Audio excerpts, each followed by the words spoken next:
Are you a goal setter? Do you want to be a goal getter? Goal getting, don't just set them, get them, will provide you with proven techniques and skills to set goals for successful goal achievement and to replace negative goal-killing programming with positive goal-getting oriented thoughts so you can get the goals you set. I'd like to thank my friend, Mark Sentinger, for providing today's theme music, Baccarat. You can check out more of Mark's work at marksentinger.com. Hello and welcome, Goal Getter Nation, to episode 2 of What Did You Say You Wanted? I'm Tony Woodall, your host for Goal Getting, Don't Just Set 'em, Get 'em, your goal getting podcast.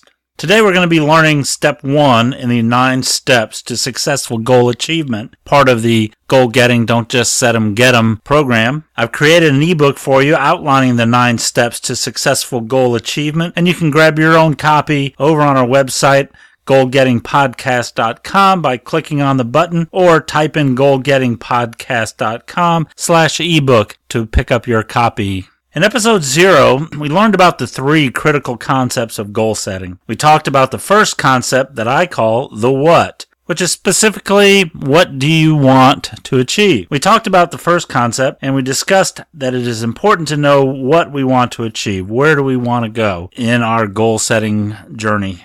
Napoleon Hill, if you're familiar with his book Think and Grow Rich, interviewed the most highly successful people of his time, people such as Andrew Carnegie, J.P. Morgan, and what he wanted to know was what did they do differently from everybody else that propelled them to the level of success and great wealth that they had at the time? What did they do that allowed them to achieve what they achieved? From his studies and interviews, he found 13 specific principles that allowed these gentlemen and other successful leaders to become what they became. The one common thread with all of these successful people was that they had clearly defined written goals. Clearly defined written goals. Each one wrote their goals down, but they were also very clearly defined. Not just, I want to be rich.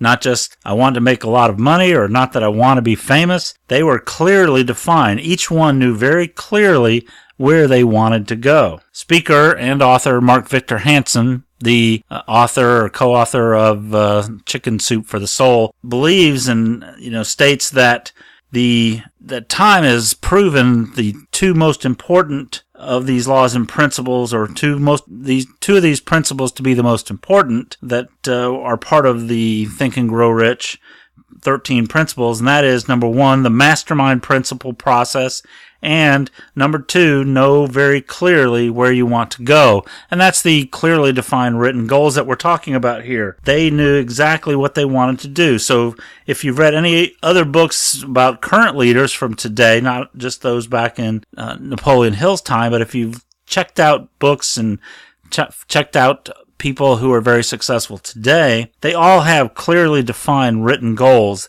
They all know clearly where they wanted to go when they started. So it's important to have those clearly defined written goals. Did you know that only 5% of the people write down their goals? 5%. That's not a lot. 95% don't write their goals down. In 2007, Dr. Gail Matthews at the Dominican University in Northern California performed a scientific study on this. Why? Well, she had heard that there was she and several other behavioral researchers had heard about a Harvard or Yale study from the 50s or 60s that stated a certain percentage of Harvard or Yale alumni had been more successful than others by writing their goals down, and that they, because of this concept that they wrote their goals down, they were more successful. So they started doing some research, and you know what? They couldn't really find any true study. They basically found that it was bunk. There never was any true study. And the worst part about it, they found that many successful people and speakers and have perpetuated that myth through the years when it really didn't exist. So she decided, well, let's see if it works. Let's see if you would be more likely to achieve your goals if you wrote them down. So they did a scientific study at the university. Their study included 5 different groups ranging from not writing their goals down to various levels of writing them down, some with accountability, some with other things, but essentially writing your goals down or not writing your goals down. The conclusion of their study was that the positive effect of written goals was supported. Those who wrote their goals down accomplished significantly more than those who did not write down their goals. They found that you were 42% more likely to achieve your goals if you wrote them down. 42%. That's a big percentage. Do you want the odds with you or without you or against you? So, I like to have the odds with me. So if I'm going to have the odds with me, I'm going to follow step number 1 for successful goal achievement, and that is to write them down. So you want to write your goals down, and you're going to have a 42% greater likelihood of getting the goals you set. I like those odds personally. How about you? So you can find a link to the study information on our show notes at goalgettingpodcast.com/episode 2. Writing your goals down is important, but what Napoleon Hill did find was that they had to be clearly defined written goals, and that was a common trait with all the people that he interviewed. They knew very clearly what they wanted to do and where they wanted to go. So what does clearly defined mean? It means being specific. I like to say specific is terrific. You want to write your goals down with specific details as to know what you want to achieve. This is critical. One of the major components of the goal-getting, don't just set them, get them program, is working with the subconscious mind to replace any negative programming with positive, success-oriented thoughts and beliefs.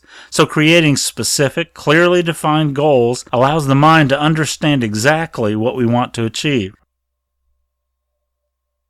So, go grab yourself a pen and a notepad, and let's work on some examples of your clearly defined written goals. For example, if you have a weight loss goal, and did you know that the number 1 New Year's resolution that people set is to lose weight? So let's look at a weight loss goal. Instead of a resolution, let's work on a goal.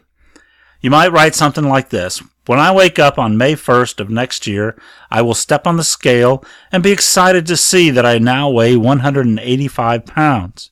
I will put on my new 34-inch waist pants and go celebrate. So here we have specific goal of 185 pounds. We also have a specific date on which this goal will be accomplished. Now, we're going to talk in later episodes about setting deadlines, because deadlines are critical and crucial for successful goal achievement. But we're going to talk about that later, but we want to make sure that we have a specific date in there. And then we also specify that I'm going to wear a specific waist size of pants. So here we have in our specific goals not only a goal weight, a date of accomplishment and success, and a resulting waist measurement that we want to achieve with that goal. So we've defined 3 specific, clearly defined parts of this program or of this goal that we're trying to achieve.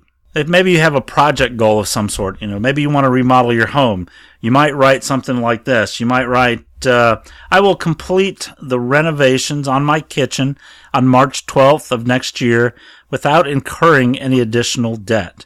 In this goal, we have specific renovations. The kitchen, we could be more specific if we're doing several different things. You may want to replace the sink, replace the appliances, something along that line to be more specific.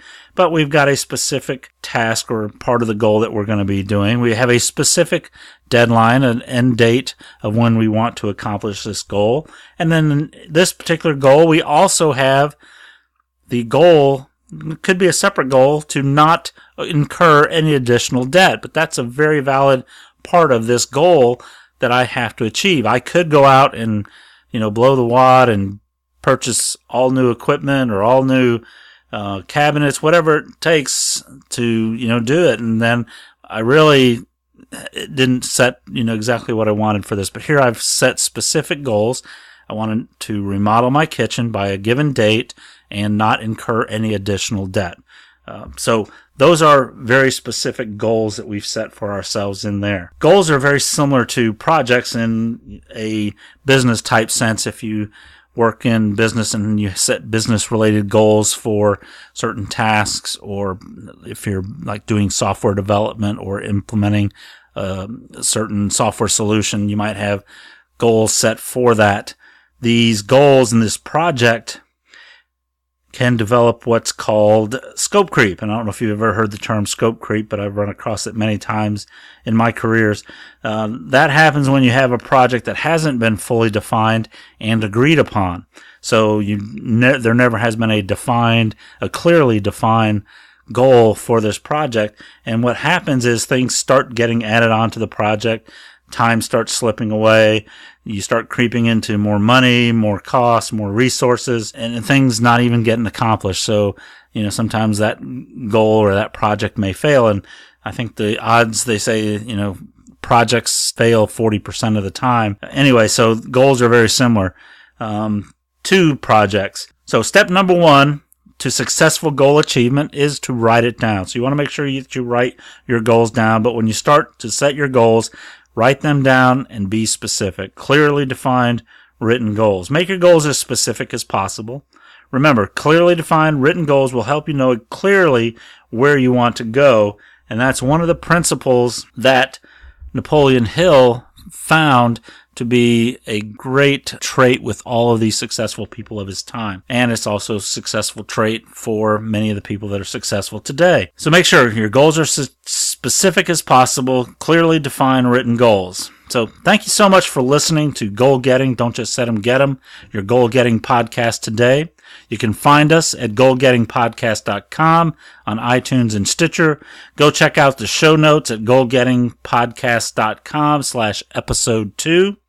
You can go pick up a copy of the ebook, 9 Steps to Successful Goal Achievement, at goalgetting.com ebook. It's free to you as a listener, so please go out there and pick up your copy. Thank you again for listening to Goal Getting, Don't Just Set 'em, Get 'em, the Goal Getting podcast. Please, if you like what you hear and you find value in our show, please go out to iTunes and leave us a recommendation. I appreciate all the comments and recommendations that you leave, all the comments on the website. I appreciate those. I learn a lot. Please let us know some of the goals that you may have and how we can help you write clearly defined written goals. If you have a friend or somebody that you know that's had a tough time achieving the goals that they set, tell them don't just set them, get them, with us over here at the Goal Getter Nation. Have a great week, and we'll see you again next week. Go out and get them.